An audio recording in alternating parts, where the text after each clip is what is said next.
Day, grade 12 students. Today, we will discuss the first part of our lesson, principles, tools, and techniques in creating a business. Creating business in economics is an applied stream of economics that relies on the studies of the organizational, financial, environmental, and market-related issues faced by an enterprise. You can consider it the study of economics with all its abstract theorization with minimal relation with business. Principles, tools, and techniques of economics are often applied in various businesses to study the economic characteristics of an enterprise. In this lesson, we will outline the subject of business in economics in compliance with the scope of business economics. No uniformity of opinion exists among various microeconomies. So let us define first what is business. A business is defined as an organization or enterprising entity engaged in commercial, industrial, or professional activities. Businesses can be for-profit entities or they can be non-profit organizations that operate to fulfill a charitable mission or further a social cause. So, sa Tagalog, ang business ay maaaring ang layunin niya ay para kumita or profit or para tumulong or non-profit. Kung pasisimplihin natin, ang business ay yung organized effort ng nagbi-business para maibenta niya yung kanyang mga pinroduce o yung kanyang mga goods and services para kumita. That is the simplest definition of business. Several lines of theory are engaged with understanding business administration, including organizational behavior, organization theory, and strategic management. Now, with business structures, many businesses organize themselves around some sort of hierarchy or bureaucracy or kumbaga merong ranking where positions in a company have established roles and responsibilities. So, in this part of the lesson, business structure, ika-classify natin ang mga businesses according sa kung paano yung kanilang organization. So, una, yung pinakasimpleng business structure is the sole proprietorship or sa Tagalog, isahang pagmamay-ari. A business owned and operated by a single natural person. So, isa nga lang ang nagmamay-ari. So, there is no legal separation between the business and the owner. So, hindi natin mapaghihiwalay yung owner and the business. So, lahat ng tax and legal liabilities ng business ay siyempre sa owner yun nakasalalay. Ang kagandahan lang sa sole proprietorship, solo ng isang tao na yun na nagnenegosyo lahat ng kita. Ang disadvantage lang, lahat ng tax burden, kung meron mang tax or taxable yung business niya, ay siya lang din ang papasan noon. So, karamihan sa mga sole proprietorship na structure ng business ay yung mga micro and small businesses, no? Yung mga sari-sari store, maliliit na shop like computer shop, car wash, yan yung mga karaniwang nakapaloob sa isang business structure na sole proprietorship.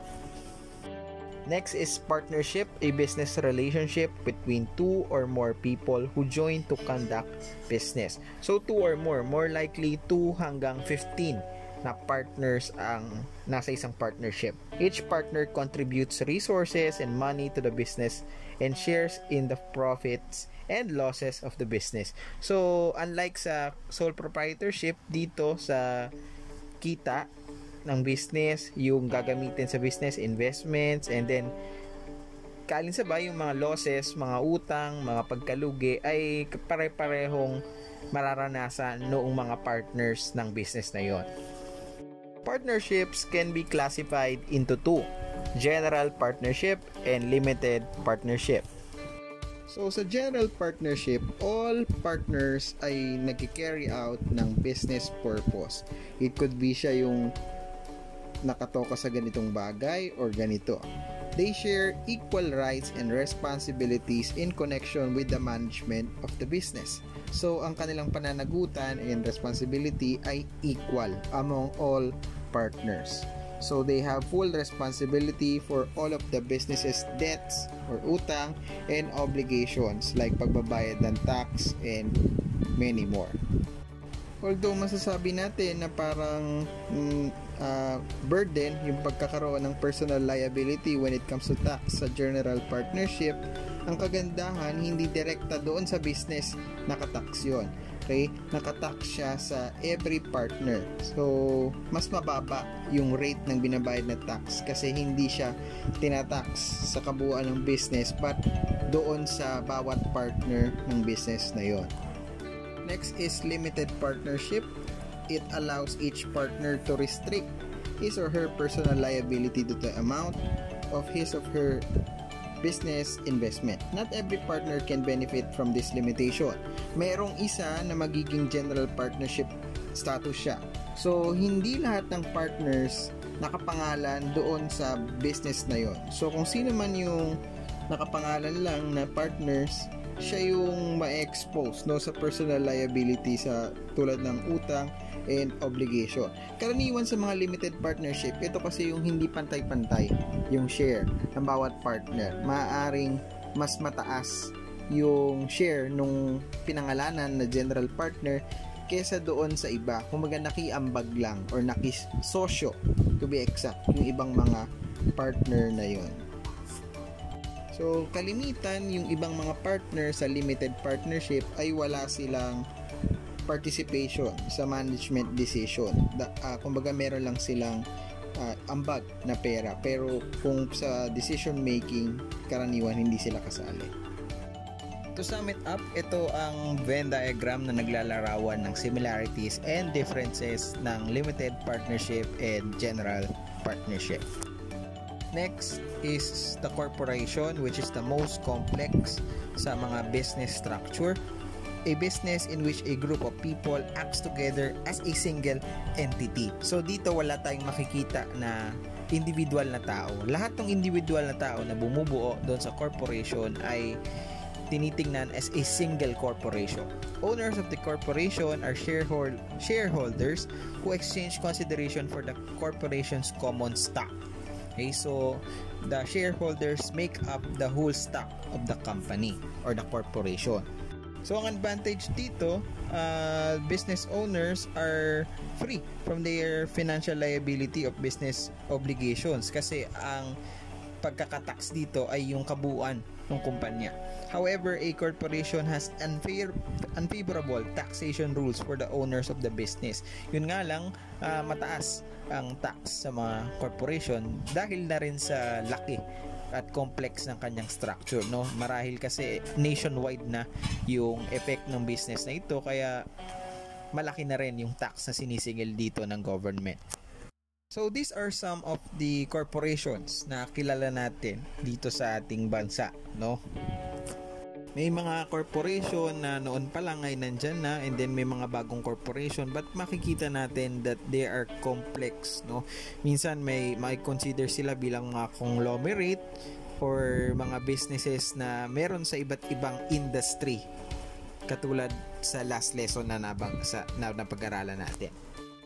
And last is the cooperatives or the people-centered enterprises owned and controlled and run by for their members to realize their economic, social, cultural needs and aspirations. So, ang cooperatives, kaiba sa corporation na profit-centered, ang cooperatives, people-centered. Nakafocus na kumita yung mga members nito. Kasi karamihan ng mga members nito ay hindi naman ganoon kayaman, no? Or meron lang sapat na sahod. Kung kaya nagtutungo sila sa mga cooperatives, sumasali sila para makapag-gain ng tinatawag nating dividend. So, meron lang silang maliit na puhunan or maliit na pera na kayang iambag dun sa cooperative, and in return makaka-access sila sa mga benefits and dividend na ipagkakaloob ng cooperative. Cooperatives bring people together in a democratic and equal way kasi gaano man kataas ang pera mo sa loob ng cooperative, one member, one vote rule. So lahat kayo ay equally merong one vote para magdesisyon sa mga gagawin ng kooperatiba regardless kung gaano kalaki yung pera mo doon sa share mo sa kooperatiba. Examples of cooperatives are transport cooperatives, no? Cooperative ng mga operators and drivers. agriculture cooperatives, so cooperatives ng mga farmer, mga supplier, and community cooperatives kung saan yung mga neighboring na mga citizens ay makapagde-deposit kahit sa maliit na halaga, no? Or alternative sa mga bangko na nagre-require ng documents at medyo mataas na deposit requirement, unlike sa mga community cooperative na maliit lang yung hinihinging minimum deposit, kaya makapag-exercise pa rin ng savings yung mga tao na medyo maliit lamang yung kanilang income.